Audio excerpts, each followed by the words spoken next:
Aujourd'hui, on se retrouve chez nous, à Dole, chez Doki Méditerranée. Nous allons rencontrer Manuel qui va tout nous expliquer. Bonjour Oscar, bonjour Félix, bienvenue dans ma boutique restaurant. Dans la première salle où nous sommes actuellement, je vous propose des produits du bassin méditerranéen, que des produits de grande qualité que je vais chercher moi-même. Je me déplace, je vais rencontrer les producteurs et ce qui m'importe le plus, c'est vraiment la qualité du produit, gustative et dans sa composition, mais il faut également que le producteur soit sympa. Donc voici pour la première partie boutique, et dans la deuxième partie où nous allons nous retrouver tout de suite, je fais de la cuisine, je mets en œuvre les produits de la boutique autour de quelques petites tables. On y va? On y va.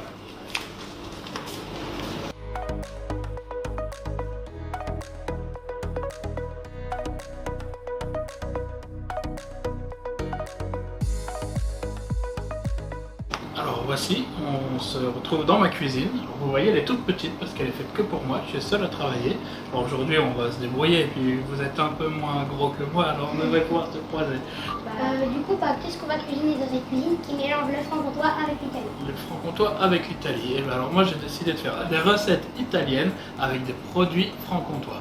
Donc on va faire deux recettes, une entrée et un plat. Pour l'entrée, ça sera une bruschetta de comté à la truffe et avec des copeaux de brésil.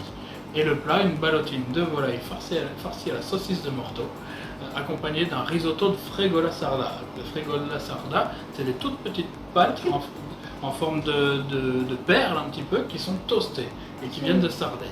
Donc on va les travailler vraiment comme un risotto et on fera un petit jus au vin jaune pour accompagner tout ça. Et du coup, pour commencer, ce qui va prendre le plus de temps, c'est le ballottine de volaille. On va commencer par ça. Moi, j'utilise des cuisses de poulet plutôt que des blancs, parce que je trouve que c'est plus souple. Après, on a une texture un peu moins sèche, donc il faut désosser la cuisse de poulet. Et voilà. Donc là, on a une cuisse de poulet qui est désossée, qu'on va pouvoir ensuite farcir.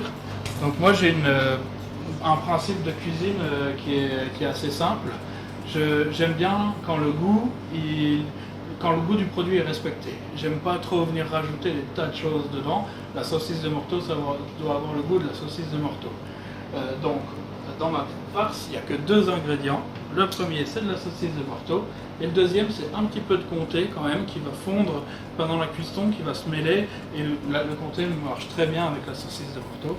On a tous les ingrédients de la farce qui sont prêts. Il n'y a plus qu'une chose à faire, mettre les mains dedans et tout mélanger. Donc ça, je vous laisse. J'adore la perte, moi.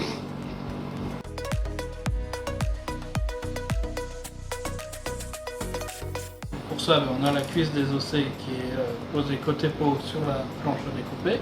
Et on va venir mettre à peu près 55 g de farce à l'intérieur, en une petite boule, et puis on va la replier. Ensuite, tu viens les croiser au milieu et hop, tu tournes à 90 degrés. Tu tournes la ballottine et tu viens faire pareil ici.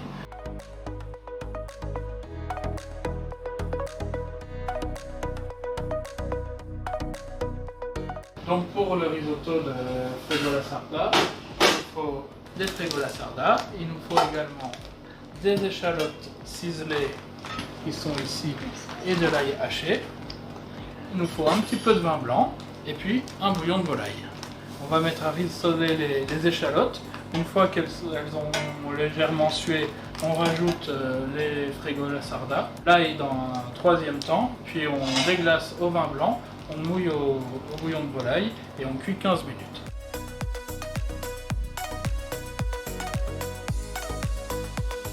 Alors là, la recette est vraiment très facile. Pour le mélange qu'on va mettre sur les bruschetta, c'est pour un petit pot complet, il faut mettre 50 g de comté râpé et un jaune d'œuf. C'est aussi simple que ça. Et ça va être comme des tartines? Ah oui, absolument. La bruschetta, c'est des tartines. Donc la truffe, c'est une truffe italienne. Truffe blanche d'Alba, oui. Donc pour monter nos bruschetta, on prend une plaque à pâtisserie et un tapis de cuisson pour pas que ça colle. On va mettre des belles tartines de pain dans une miche tranchée qui vient de la boulangerie Curo sur la place nationale. Et on va mettre notre appareil dessus. Et ensuite on le passera au grill. Dès qu'il aura une belle couleur, ça sera prêt.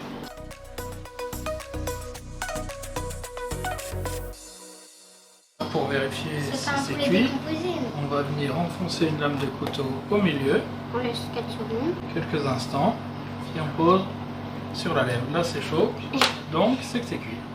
Et avec le jus qu'on a au fond de la casserole, on va faire la sauce. Donc c'est un jus qui va avoir un petit peu le goût de comté et un petit peu le goût de morteau également. Très très bon, ça serait vraiment dommage de le jeter. Donc je récupère le jus comme ça dans une casserole. On va rajouter de la crème et faire réduire. Et quand ça sera bien réduit, quand on aura la texture qu'on veut, et bien on mettra le vin jaune dedans. Le vin jaune, c'est vraiment dommage de le faire cuire. Il perd tout son goût, on ne met que au dernier moment.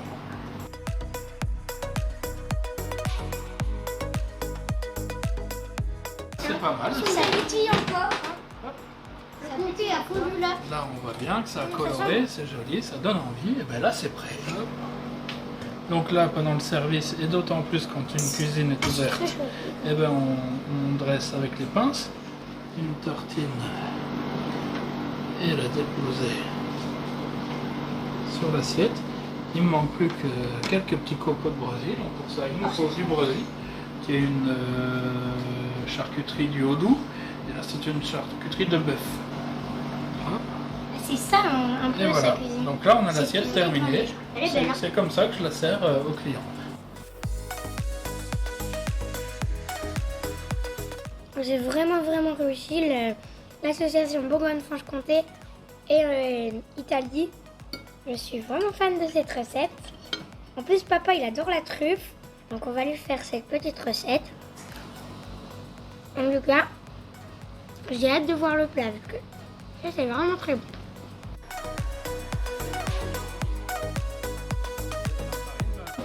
Alors du coup, on n'a pas besoin d'en mettre beaucoup. Avec vraiment quelques centilitres, ça suffit.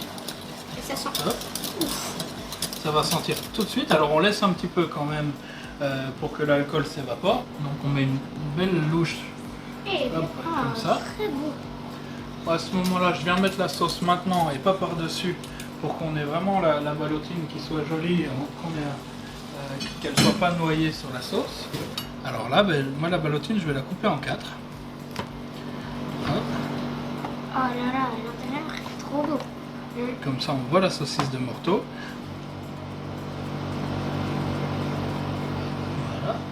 Je vais venir nourrir un petit peu le risotto quand même avec un petit peu de sauce.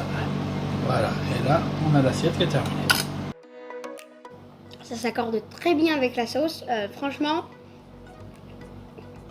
chapeau chef. Alors l'Italie et la Bourgogne-Franche-Comté sont contents parce que je crois qu'ils vont se marier. Hein. Bon, les garçons, l'assiette est vide, donc vous avez dû apprécier. Je dirais que vos plats, c'est des plats étoilés. C'est simple et c'est beau. Eh ben, ça me fait vraiment plaisir. J'ai passé un très bon moment avec vous. J'ai trouvé ça très sympa.